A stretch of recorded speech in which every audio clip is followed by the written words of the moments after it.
수연아, 너 그거 알아? 요즘 인터넷에서 동창생 찾기가 유행이래.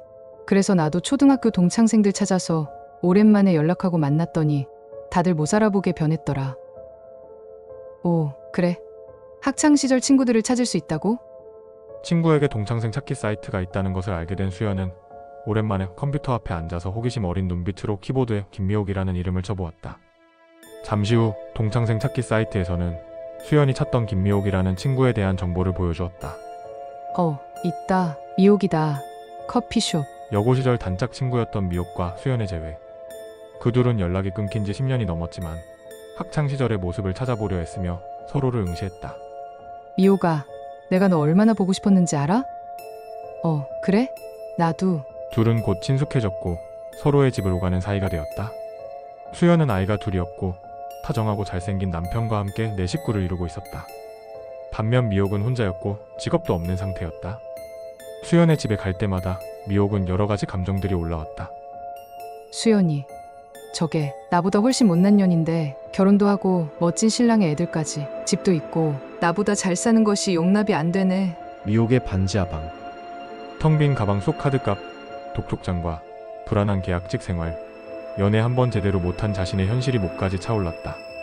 수연이 저녀는 왜 저렇게 잘 살고 있는 거지? 왜 나는 이렇게 초라하지? 그날 이후 미옥은 자꾸만 수연의 SNS를 들락거렸다. 생일, 여행, 가족 사진, 모든 게 반짝반짝 빛났다.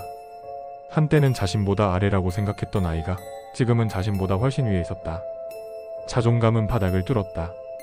밤마다 미옥은 술에 취해 울었고 가끔은 수연의 사진을 보며 이를 악물었다.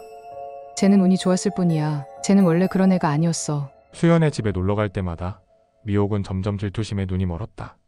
고교 시절 남자들에게 인기도 없고 못생긴 수연이 이런 남자를 만나서 결혼을 하고 편하게 살다가 아이까지 낳고서 말이야. 미옥은 수연의 남편을 곁눈질로 바라보았다. 밝은 성격에 자상함이 묻어나는 남자. 얼굴도 남자답게 생기고 가슴도 턱 벌어져 있었다. 미옥은 수연이와 그의 남편 남규와 함께 식사를 한 후 집으로 돌아와서는 잠을 이루지 못했다. 남규 씨는 내 남자였어야 해. 다음 날 미옥은 수연의 남편에게 전화를 건다. 미옥 씨가 웬일이시죠? 수연이 일로 상의할 일이 있어서요. 미옥은 수연의 남편을 밖으로 불러냈고 밥과 술을 함께 마시면서 유혹을 하고 말았다. 평소 수연의 집에 자주 들락거리던 미옥이었던지라 남규는 미옥을 매우 편한 사이로 착각하며 그녀가 따라주는 술을 받아 먹다가 그만 만취 상태가 되고 말았다. 남규는 술에 만취가 되어서 미옥이 이끄는 모델방으로 함께 들어가고 말았다. 그리고 결국 그들은 넘지 말아야 할 선을 넘고 말았다. 미옥은 수연에 대한 질투심과 열등감이 커다란 분노를 일으켰고 마음속 깊이 자리하게 되었고 결국 수연의 남편인 남규와 불륜 행각을 하면서 자신의 결핍을 채워나갔다. 그래, 남규 씨는 처음부터 나를 만났어야 했어. 저런 멍청하고 못생긴 수연이연 말고 나를 만났어야 했다고. 미옥과 남규는 한 번 선을 넘기 시작하자 수연의 눈을 피해서 정기적으로 만나는 사이가 되었다. 낮에는 수연을 만나서 친구 노릇을 하고 아이들을 함께 봐주는 이모 노릇을 자처하다가도 밤이 되면 수연의 남편과 함께 미래를 즐겼다. 그러나 꼬리가 길면 잡히는 법. 수연은 남편 남규의 핸드폰을 우연히 열어보다가 수연과 남편이 애정행각을 벌이는 사이라는 것을 알고 말았다. 믿을 수 없는 사실에 손은 부들부들 떨렸고 수연은 이성을 잃고 미옥에게 전화를 걸어 소리쳤다. 너 지금 뭐 하는 거야? 내 남편이랑 외간 남자랑 바람나서 집 나간 니네 엄마처럼 너도 그렇게 천박하게 사냐? 인간도 아닌 것들. 수연에게 걸려온 전화를 받고 한참 동안 멍하니 서 있던 미옥. 뭐? 전현이 지금 우리 엄마 욕을 했어? 미옥은 주먹으로 거울을 내리쳤고 이내 탁자를 엎어버렸다. 참을 수가 없어. 감히 니년이 나와 우리 엄마에게. 2달 후. 그 일이 있은 후 남규는 수연에게 계속해서 오해라는 말로 설득을 했고 시간이 흐르자 수연도 슬슬 미옥에 대한 마음이 무뎌지기 시작했다. 그동안 미옥이 하루가 멀다 하고 집으로 와서 아이들도 봐주고 가끔씩 급할 때마다 돈도 빌리던 터라서 아쉬운 마음이 들었던 것이다. 수연은 미옥에게 다시 연락을 해서 화해를 신청했다. 미옥아, 그때는 내가 너무 예민했던 것 같아. 취향이 그러는데 너랑 그냥 조금 친하게 지냈던 것일 뿐. 그 이상도 이하도 아니라고 하더라고. 내가 오해했나 봐.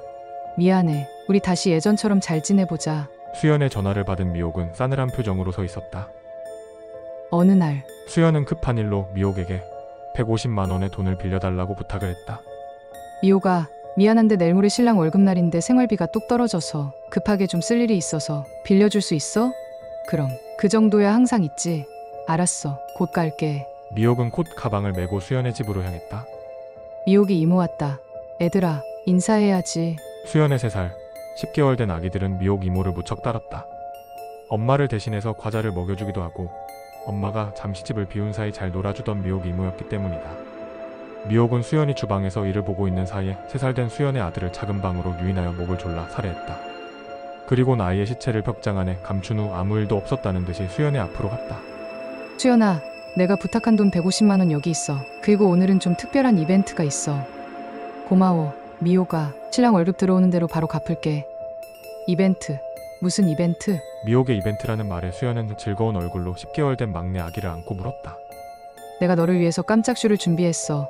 자, 잠깐 눈을 좀 가려줄래? 미옥은 수연의 치마를 머리 위로 올려서 그녀의 눈을 가렸고 그와 동시에 방문 위에 걸어둔 빨래줄로 수연의 목을 졸랐다. 수연은 10개월 된 아기를 손에 안고 있었던지라 저항도 하지 못한 채로 쓰러졌다. 3살 된 아기와 수연, 그리고 10개월 된 막내 아기까지 무참히 죽인 미옥은 아파트를 빠져나와 집으로 돌아갔다.